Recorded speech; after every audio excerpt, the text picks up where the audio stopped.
By day, the junta continues its brutal crackdown, killing pro-democracy protesters who refuse to submit to military rule. At night, the raids begin as soldiers round up activists and drag away the dead, their bodies evidence of the military's shoot-to-kill tactics. 2 months after overthrowing Myanmar's democratically elected government in a coup, the junta has been unapologetic in its ruthlessness and silent in the face of international outrage. Fearless local journalists and activists have risked everything to show the world what is happening, while outside access to the country has been blocked. But now the military has granted CNN the first access to visit Myanmar. From the moment we arrive, our movements are tightly controlled.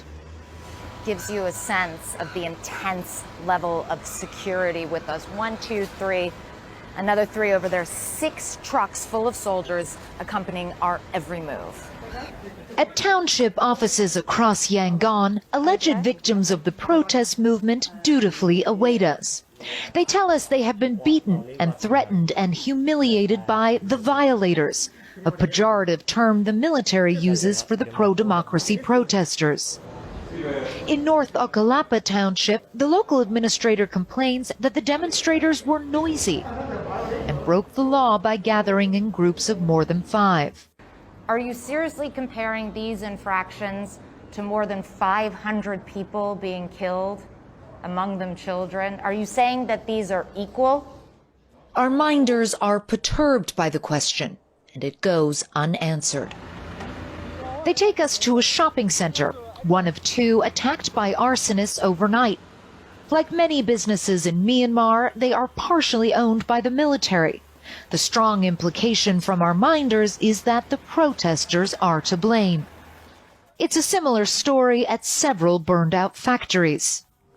This is the 3rd factory that the military wanted to show us. They say it's clear proof that the protesters are violent, that they have been setting fire to businesses like this. But the protesters say they had nothing to do with it at all. And the factory owners who we've spoken to say they simply don't know who's responsible.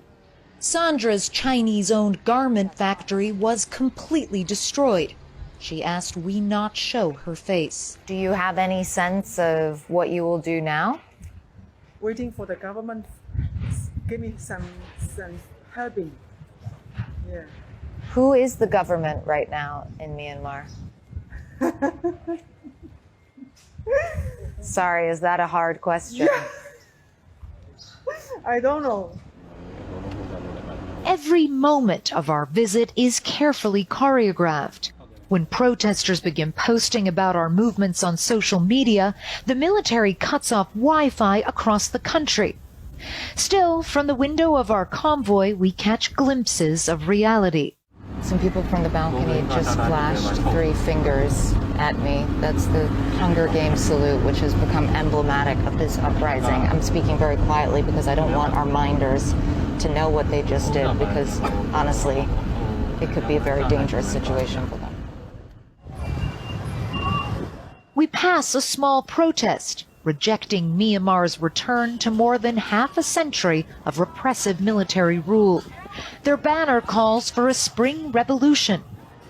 Our minders won't let us stop.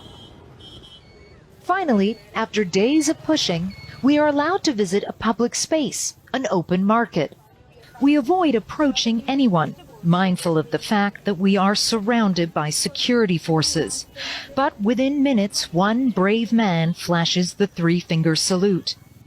I saw that you made a sign. Yes. Tell me what you mean by making that sign.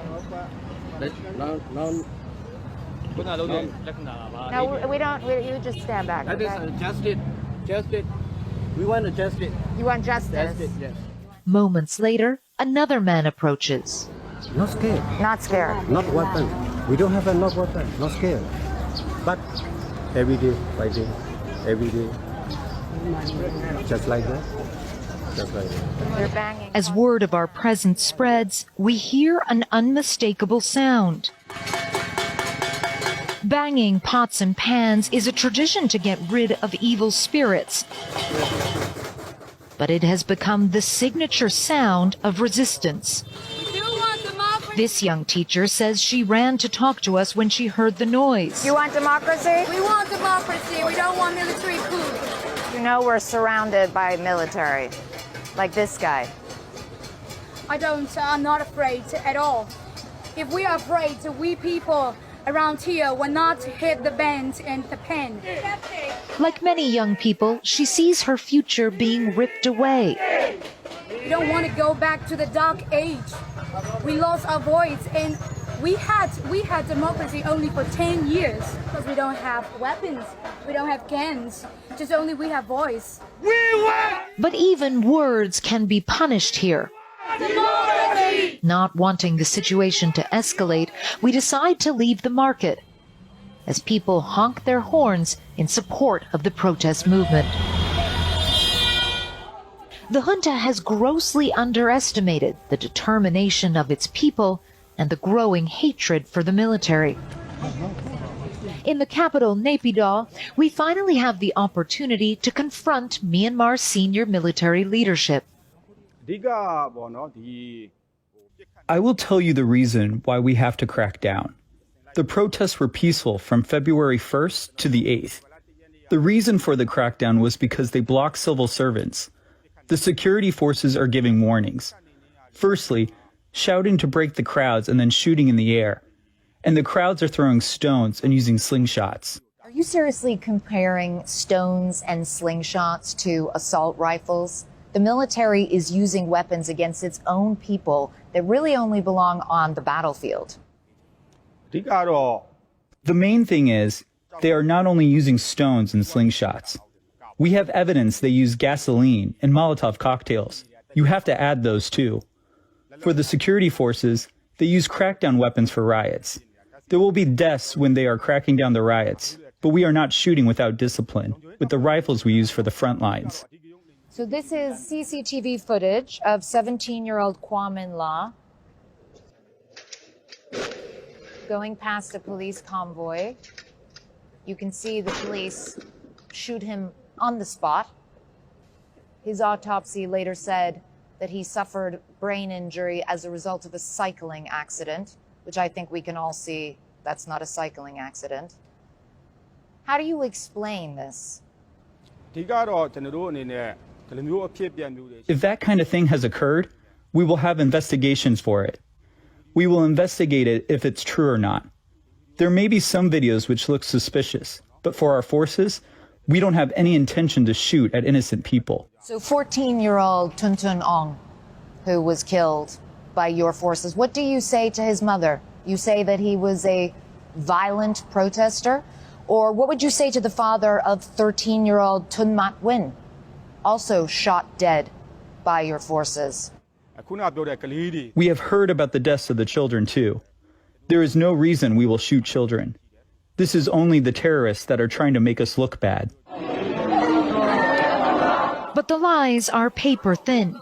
According to the UN, as of March 31st, at least 44 children had been killed. Back in Yangon, our minders take us to another market in a military area, keen to show they have popular support. But the ploy backfires.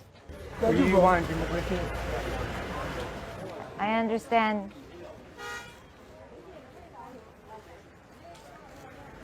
The man just told me we want democracy as he walked past, but he was too scared to stop and talk.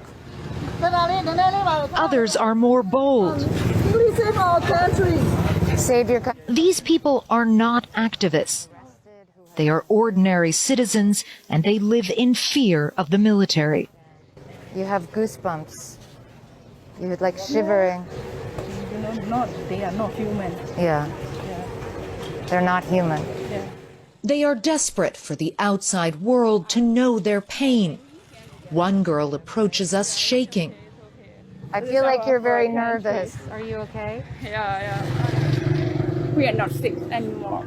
And even the night, there are soldiers and shoot the children. I don't want you to get in trouble. I don't want you to get arrested, okay? Thank you. All right. She knows her bravery will certainly be punished.